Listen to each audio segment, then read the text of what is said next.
नमस्कार। एक बहुत ही इम्पोर्टेंट न्यूज़ इज़राइल न्यूज़ से आ रहा है।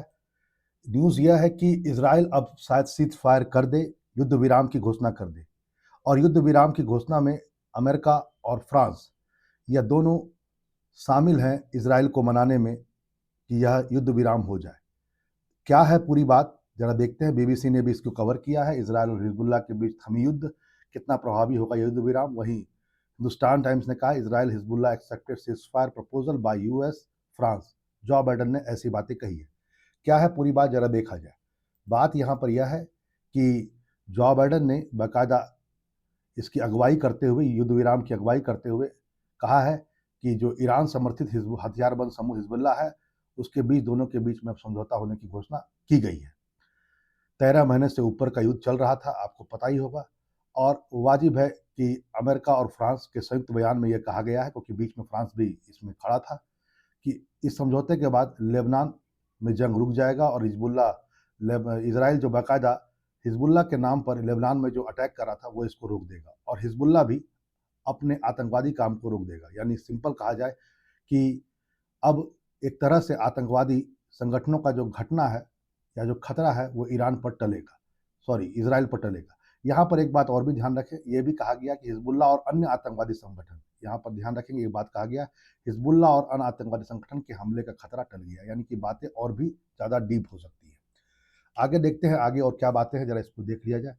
आगे इसमें इसमें और भी कहा गया, ज़रा देख लीजिए, युद्ध विराम से हमें क्या पता चलता है। पहला बात तो यह है कि इसमें कुछ शर्तें कही गई है, जो बाइडेन ने बाकायदा कहा है। शर्त है कि युद्ध विराम की शर्त ऐसी है कि 60 दिनों में हिजबुल्लाह अपने लड़ाकू और हथियारों को ब्लू लाइन से पीछे हटा देगा।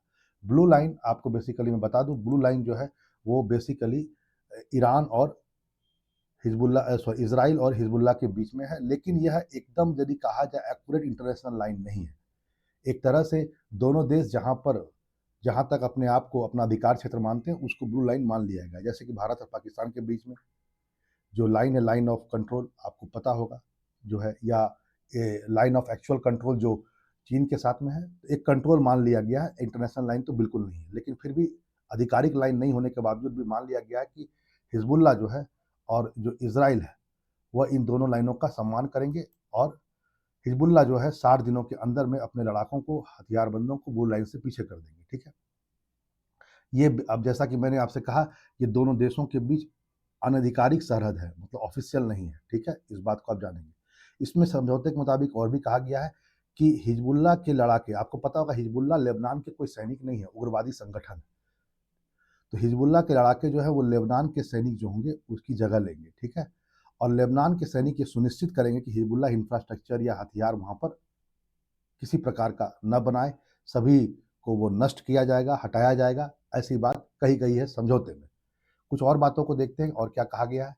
बाकायदा ये कहा गया है कि धीरे-धीरे, जो बाइडेन ने कहा कि धीरे-धीरे 60 दिनों के अंदर में इज़राइल धीरे-धीरे अपने सैनिक और नागरिकों को वापस बुला लेगा। यानी एक तरफ हिजबुल्लाह वापस होंगे यहाँ से ब्लू लाइन से, जो अंदर घुस गए हैं वहाँ से, और इधर से इज़राइल भी वापस होगा। ठीक है?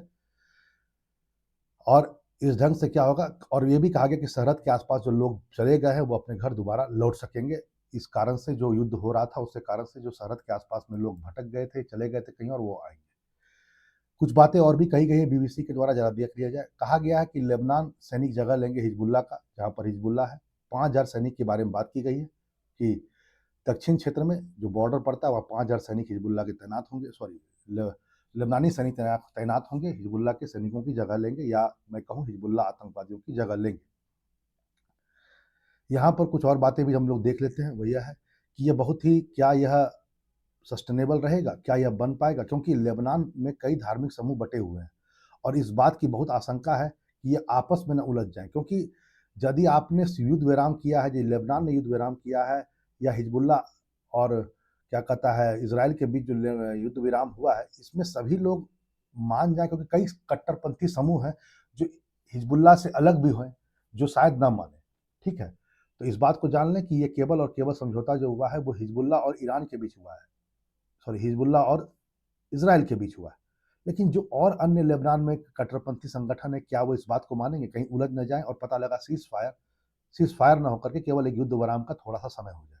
ठीक है? इसके पास ध्यान रखेंगे। लेबनान के सैनिकों ने कहा है कि उसके पास, लेकिन लेबनान के साथ प्रॉब्लम क्या है ये देखिए, लेबनान के सैनिकों ने कहा है कि उनके पास संसाधनों का अभाव है, पैसे का अभाव है, उनके पास सैन्य उपकरण नहीं है। तो इस समझौते को, शर्तों को लागू कर पाना आसान नहीं है। यदि वो कल को हिजबुल्लाह फिर से इंफ्रास्ट्रक्चर डेवलप करने लगे, फिर से वहाँ पर हथियार डिप्लॉय करने लगे, तो उन सैनिकों के पास में इतना पैसा और रसद नहीं है कि वह इसको कर पाए। इसलिए लेबनान ने वैश्विक सहयोग या मदद की आशा रखता है कि पश्चिमी देश उसे मदद करें। लेकिन पश्चिमी देश ने एक साथ कहा है, ये बात भी कहा है कि हिजबुल्लाह पहले से अब कमज़ोर हो चुका है, इसलिए लेबनान सरकार को मौका है कि वह इन इलाकों पर अब दोबारा नियंत्रण कर सके। ठीक है? इसको ज़रा ध्यान से समझेंगे। आगे देखिए, आगे क्या कहा गया, ज़रा इसको भी देखिए, बहुत तेज़ी से घटनाक्रम बदल रहा है।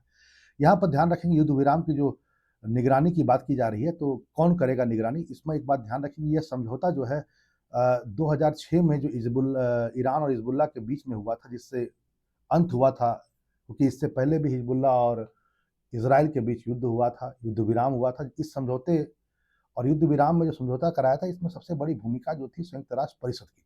उसने प्रस्ताव 1701 के तहत दोनों के बीच में युद्ध विराम कराया था, और माना जाता है कि ये जो युद्ध विराम होगा, अमेरिका और फ्रांस के नेतृत्व में जो युद्ध विराम की घोषणा की गई, लगभग इसकी शर्तें वही है, वैसे ही प्रारूप में इसको किया जाएगा। इसमें कहा गया है, 1701 प्रस्ताव में क्या कहा गया था, लिटानी नदी लिटानी नदी के दक्षिण के इलाके में लेबनान सैनिक और यूएन के शांति सैनिक के अलावा कोई दूसरा हथियारबंद समूह नहीं होगा।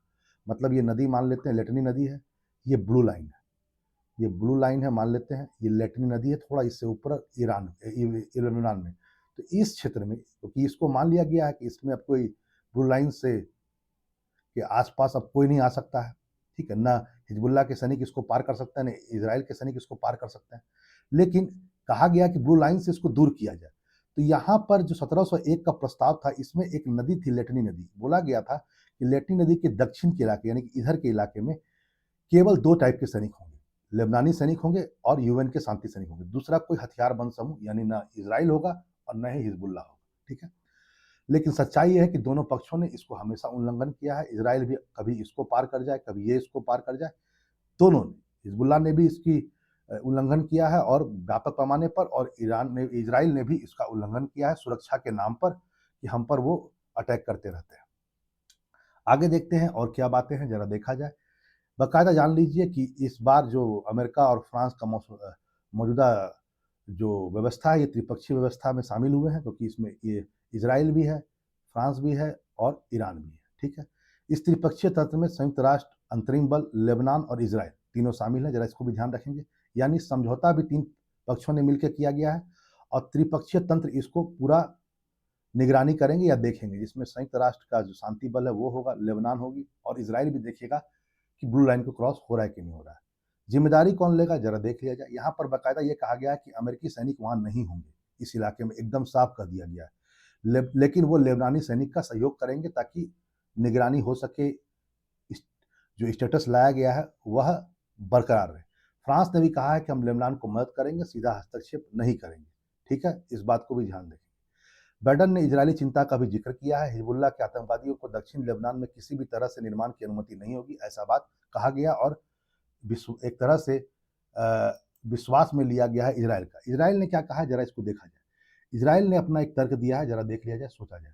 इजराइल ने बाकायदा कहा है कि यदि सैन्य कार्रवाई की पूरी आज़ादी होनी चाहिए लेबनान में इजराइल को। यदि यदि अगर हिजबुल्लाह समझौते का उल्लंघन करता है, हथियार उठाता है, तो हमला करेंगे। अगर सरहद के आसपास आतंकवादी आधारभूत ढांचा फिर से बनाएगा ब्लू लाइन के आसपास, तो हम हमला करेंगे। रॉकेट लॉन्च किया तो हम, और टनल बनाएगा तो हम भी हथियार उठाएंगे और अटैक करेंगे। तो समझौते में इस बात का बाकायदा जिक्र है, ठीक है? यहाँ पर ध्यान रखें। और बाइडेन ने इजराइल का समर्थन करते हुए कहा कि हाँ, आप यदि उल्लंघन होता है तो आप अपने अंतर्राष्ट्रीय नियमों के मुताबिक आत्मरक्षा का आपको अधिकार है, आप कर सकते हैं। कोई भी देश अपनी संप्रभुता के लिए ऐसा काम कर सकता है, ठीक है?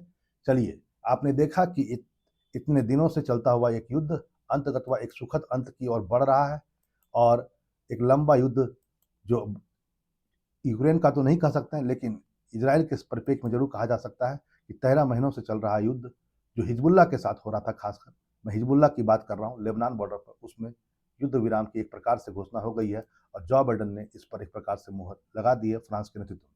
फिर मिलते हैं एक नए टॉपिक के साथ। नमस्कार।